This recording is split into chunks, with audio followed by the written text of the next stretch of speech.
yr ebolion blwydd yn yr adran B, y Merlod Cymreig, sydd yn cael ei feirniadu yng nghylch y ceffylau yma yn y ffair eiaf. A mae'r beirniad, wrth gwrs, wedi bod yn brysur wrthi Mrs Jan Harris. Ac, dyma hi, ni jyst yn gweld hi'n y cefndir yn camu'r llinell, yn cael golwg derfynol ar yr ebolion yma. Os gan i weld ar y brig ar hyn o bryd, mae y brigfa Llanarth Consort, gan i arddangos gan Catrin Bigley, Rhydd Mil, Beauty Red Diamond. Wel, mae'r het wedi diosg ar penderfyniad wedi cael ei wneud. Catrin Bigley, sydd yn mynd ar wobr gyntaf, Llanarth Consort, wrth y march Britain 2 ag allan y Llanarth Delilah. Mae'n siŵr fydd Catrin yn emosiynol iawn ac yn falch iawn o ennill yma yn y ffair eiaf.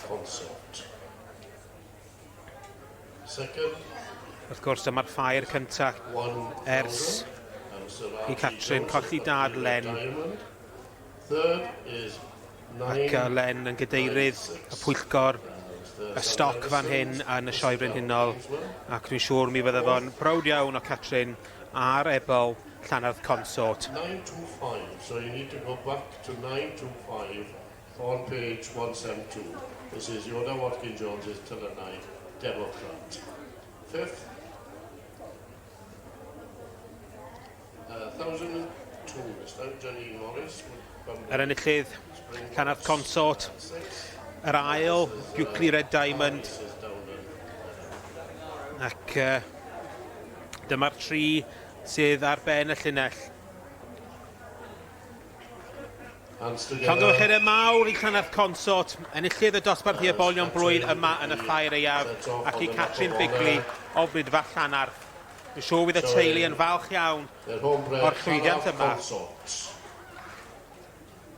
Followed by Beauty Red Diamond. Tillanite Democrat. Bunbury Springbok. And down the Weatherman.